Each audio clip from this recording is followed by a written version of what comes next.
Bonsoir, je suis Louise, tarologue intuitive sur le web.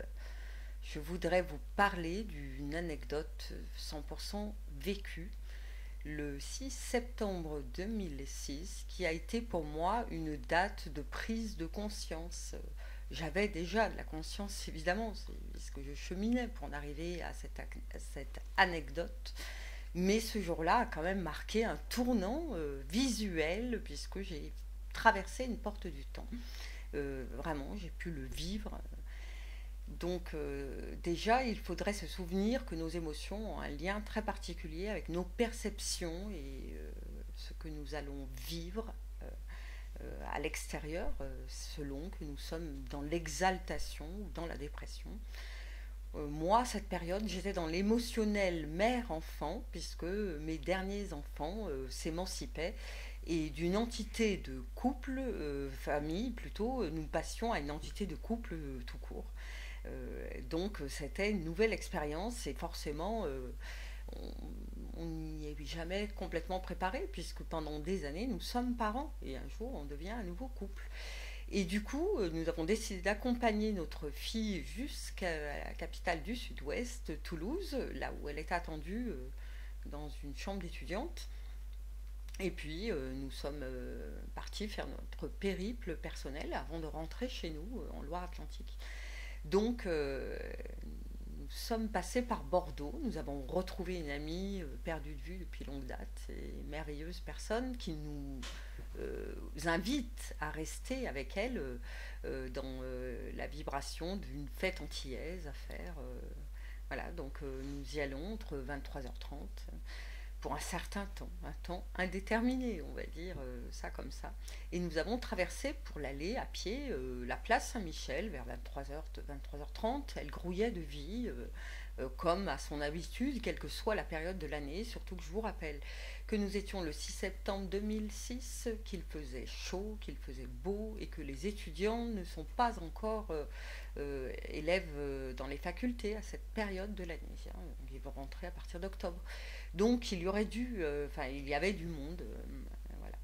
Et à l'aller en tout cas, et nous avons passé un temps merveilleux dans cette soirée. Et au retour, nous faisons le chemin à sens inverse et nous connectons à nouveau la place Saint-Michel, enfin des boulevards autour.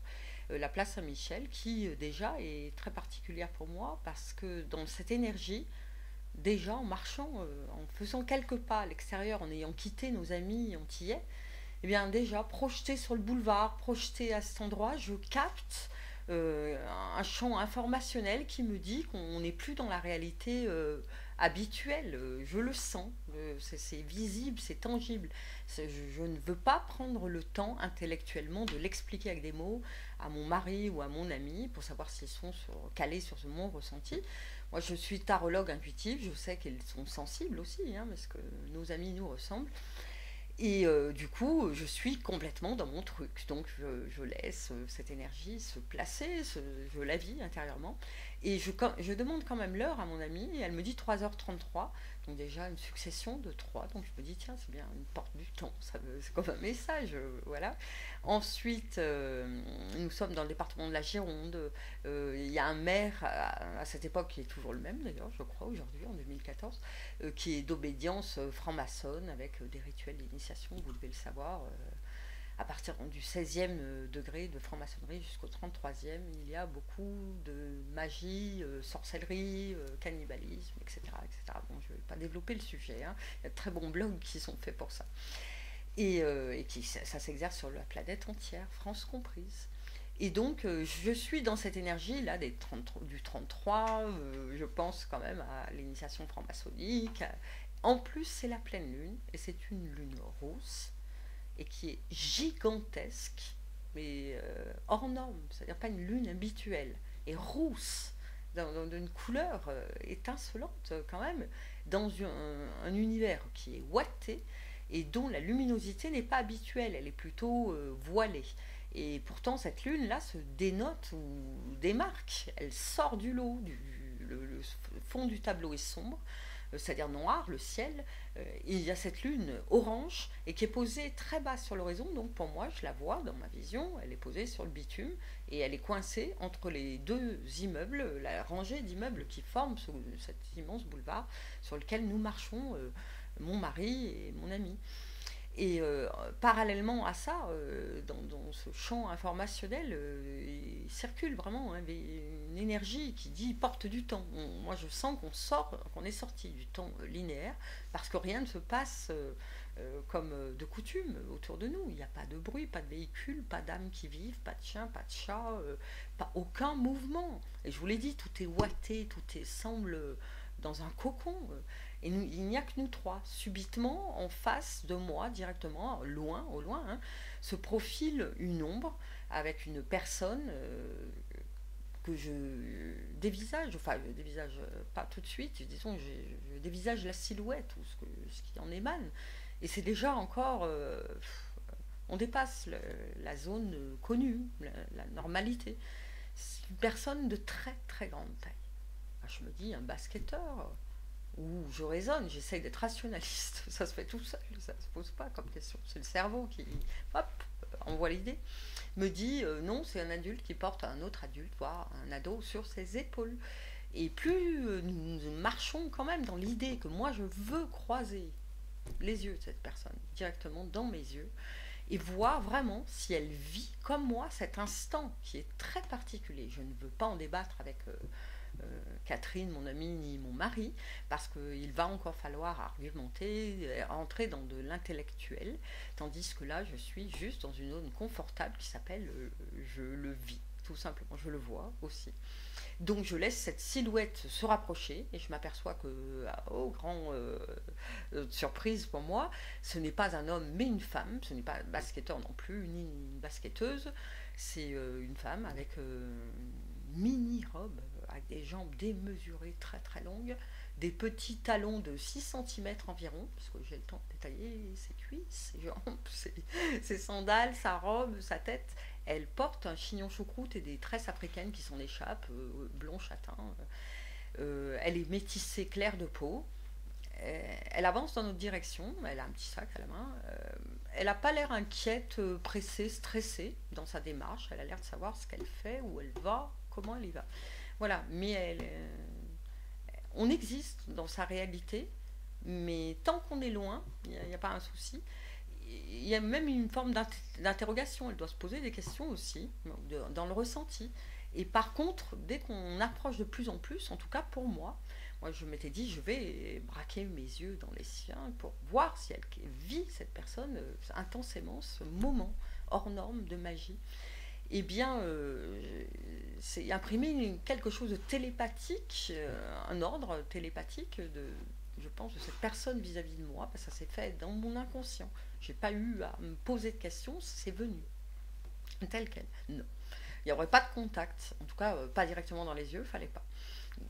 Voilà, c'était pas conseillé, mais voilà, cette personne ne le voulait pas m'imprimer un nom comme si c'était de l'autorité, donc père, lui, moi l'enfant, donc je vais exécuter cet ordre, je vais le respecter. Et j'aurais pu le braver, mais non, j'ai été contrainte, malgré moi, à suivre ce mouvement. Donc non. Et quand on s'est croisés, donc voulant se télescoper du regard, non seulement j'étais sous le porche de l'archange Saint-Michel, pour moi c'était très symbolique, parce que c'est vraiment protecteur, non pas des démons. Moi je parlerais plutôt de magie, d'onde de forme. Et là il y en avait, justement, c'était une histoire de diffusion de quelque chose de très très puissant. Parce que ça n'appartenait plus du tout au temps fractal, enfin habituel, humain. On était dans une zone hors de ce temps, justement, un trou du temps, un espace différent. Mais il y avait vraiment cette vie en parallèle et simultanée qui existe, aussi vraie que celle que je vivais quelques secondes et minutes auparavant. Ensuite, quand on s'est croisés, donc j'ai pas pu la regarder directement dans les yeux, donc j'ai dû regarder son visage de biais, et comme un profil égyptien. Et à cet instant T, cette personne s'est métamorphosée en une fraction de seconde. Et c'est devenu ce qu'elle était vraiment. Parce que pour moi, l'équipement féminin semblait n'être qu'une apparence, comme un hologramme. Et en fait, dessous, il y avait un mage africain, très très noir de peau, ébène. avec une longue djellaba jusqu'aux pieds, des sandales d'homme des grands pieds, les cheveux rasés. Je voyais ses bouclettes de côté latéral, la bouclette brune qui lui collait à la tempe. Il n'y avait rien de concordant et de correspondant avec la personne féminine, si ce n'est que la taille, qui était en norme dans les deux cas, hein, lui et elle. Et ensuite, il avait les mains posées ainsi, avec un livre ouvert sur lequel il récitait des psaumes dans un dialecte particulier qui était comme un chant. Et malgré qu'il le fasse à voix basse, et pas du tout à voix haute pour qu'on l'entende. Et lui, il était dans son truc, presque dans sa dimension, ou dans sa bulle, on va dire ça comme ça. Mais comme je venais de percer sa bulle, puisque je venais de le voir sous double apparence, j'entendais aussi complètement le dialogue de ce qu'il envoyait dans son dialecte. Je ne comprenais pas, mais je ressentais que tout ce que pouvait avoir d'ésotérique ce travail sur la population, la région. Il le faisait pour la région. Et non seulement je me suis retournée à plusieurs reprises, forcément, parce qu'après, cette personne a poursuivi sa route sans se soucier de nous, hein, poursuivant son travail aussi, en marchant à pied. Elle avait repris son aspect féminin. Et pendant que nous braquions notre regard face au boulevard devant, tout en ayant, j'interrogeais Catherine et mon mari en même temps, en disant vous avez vu cette rencontre hors norme, mais je ne veux pas leur donner les clés et je veux savoir ce qu'eux ont vu. Alors Catherine, elle a ri et elle me dit oh tu sais moi je vis à mi-chemin entre la France et l'Afrique de l'Ouest, donc la magie ça me connaît, c'est mon quotidien. Donc elle rit et on en reste là, après on développera d'autres sujets.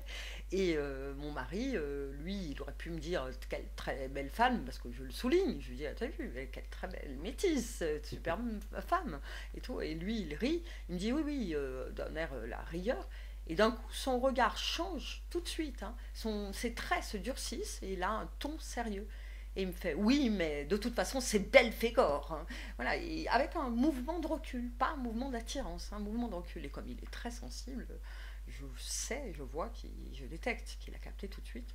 Même s'ils ne se sont pas posés de questions, eux, à ce moment-là, sur la pleine lune, sur le fait que l'atmosphère est ouatée, je ne sais pas s'ils le voient, parce que nous ne parlons pas de ça. Et ensuite, surgit nulle part, le temps que nous regardions à nouveau droit devant nous, toujours sur ce boulevard qui nous ramène chez Catherine, et bien surgit non pas du début du boulevard comme ça aurait été naturel de se voir ou de se faire, ni d'une rue perpendiculaire ou adjacente, mais surgit de la 4e dimension, donc pile devant nous, à quelques mètres. Une énorme berline Audi qui descend de la 4e dimension. Elle est apparue comme ça, sur coussin d'air, si j'ose dire, c'est-à-dire qu'elle ne faisait aucun bruit de moteur. Pourtant, je sens qu'il y avait une puissance des chevaux sous ce capot, et pourtant, tout était soft dans le bruit, et sur coussin d'air. Et à 25 ou 30 km à l'heure, elle est gris anthracite, bleu marine ou noire, très foncée.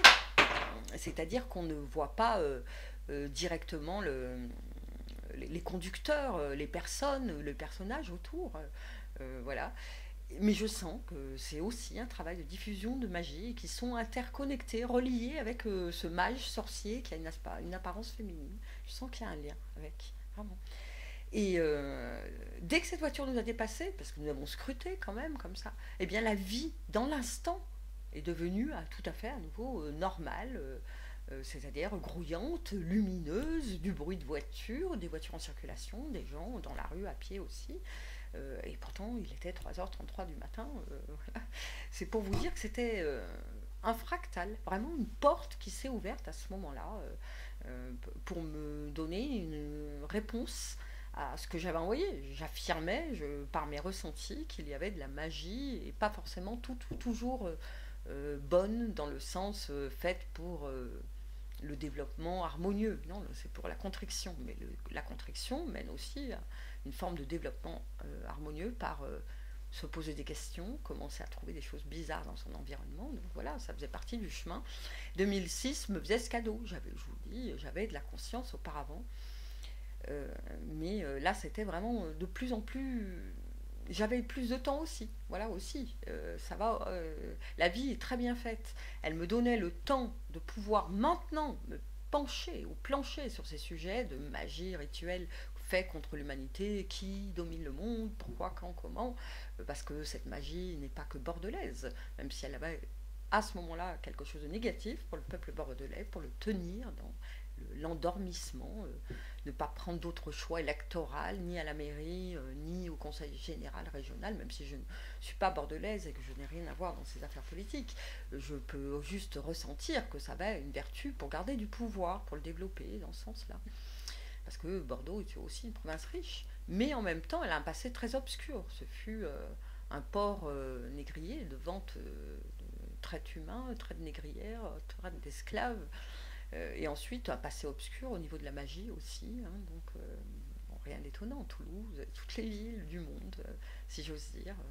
Et cette expérience s'est renouvelée dans plein d'autres directions ou plein d'autres circonstances, mais toujours avec l'idée qu'on n'est pas victime de ce qu'on vit. Moi, je ne me suis pas sentie victime de la situation, mais plutôt, je l'ai affirmé. J'ai affirmé que ces mondes existaient bien, mais c'était pas. Je le dis seulement intellectuellement. Je le vis, je le vibre, je le sais. Voilà, je me le dis. Et comme j'en fais comme une préoccupation première ou principale à ce moment-là, en 2006, dans ma vie, ben forcément, il m'est donné d'ouvrir un fractal du temps pour pouvoir le vivre et le voir en connexion directe, puisque je sais et je vibre que ça existe. Donc du coup, après, une fois qu'on sait les choses, bon, ben, on ne peut pas rester coincé dedans. Hein. Ça ne m'empêche pas aujourd'hui de savoir ça et de vivre plein de choses et plein d'autres expériences tout aussi délirantes, mais peut-être plus joyeuses, si j'ose dire, parce que là, c'est un peu, non pas tumultueux, mais spécifique, magie noire. Hein, voilà. Au plaisir de partager avec vous, parce que je ne suis pas la seule à qui arrive ce genre de rendez-vous. À bientôt.